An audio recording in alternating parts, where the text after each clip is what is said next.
हो रहे हैं उनको मान सम्मान दिया गया। ये जिला सिरमौर ही नहीं, पूरे हिमाचल प्रदेश के लिए बहुत ही गर्व की बात है। इसके लिए हम सभी क्षेत्रवासियों को और हिमाचल प्रदेश वासियों को बहुत बहुत बधाई देते हैं। देखिए, जो पुराने बुनकर है उनको ये फ़ायदा होगा कि जो लोकल अपने क्षेत्र तक सीमित थे वह राष्ट्रीय और अंतर्राष्ट्रीय स्तर पर अपना उत्पाद बेच सकते हैं। जैसे हमारी वुलन एसोसिएशन है जिला सिरमौर की, वो इसमें कार्य कर रही है। अन्य संगठन है, हाटी विकास मंच ने भी लोगों को जोड़ने का कार्य किया है कि हमारे जितने भी, चाहे डांगरे की बात है, अदरक की बात है, या हमारे अन्य उत्पाद है, लहसुन की बात है, जिला सिरमौर की जितनी भी प्राचीन चीज़ें हैं उनको जीआई टैग दिलाने के लिए प्रदेश हाटी विकास मंच और दूसरे संगठन भी कार्य कर रहे हैं। इस दिशा में लगातार हम सब संघर्षरत है और हमें उम्मीद है कि जो हमारी दूसरी वस्तुएं हैं, चाहे अदरक की बात है, चाहे हमारे लहसुन की बात है, चाहे डांगरे की बात है, उनको शीघ्र ही जीआई टैग मिलने की संभावना है।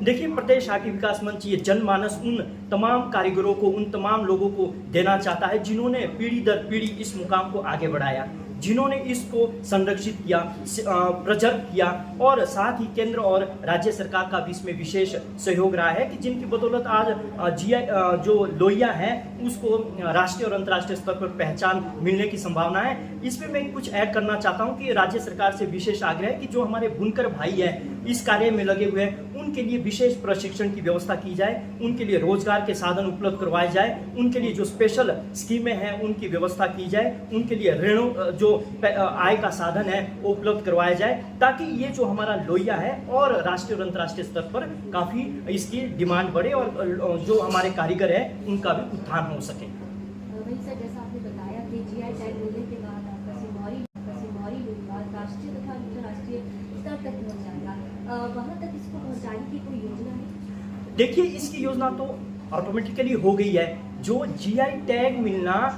और जो चेन्नई में हमारी ज्योग्राफिकल इंडिकेशन जो चेन्नई में संस्था है और गवर्नमेंट ऑफ इंडिया के अंडर आती है, तो उन्होंने राष्ट्रीय स्तर पर तो पहले ही इसको रिकॉग्निशन अब मिल गई है। अब राज्य सरकार का और हमारे जो बुनकर भाई है या हमारे दूसरे जो संस्थान है उनका काम है कि जितने भी हमारे प्लेटफॉर्म लगते हैं, मेले लगते हैं, या ब्रांडिंग करें, ई कॉमर्स करें, ऑनलाइन इसका व्यवसाय करें, इसको फैशन डिजाइनिंग में भी यूज करें और अन्य उसमें भी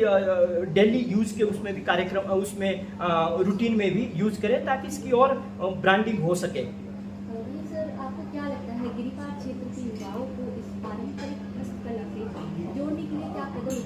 उठाए जाते हैं? देखिए, जैसा मैंने पहले ही बताया कि गिरिपार के युवाओं को बहुत ही गर्व है कि जो लोहिया है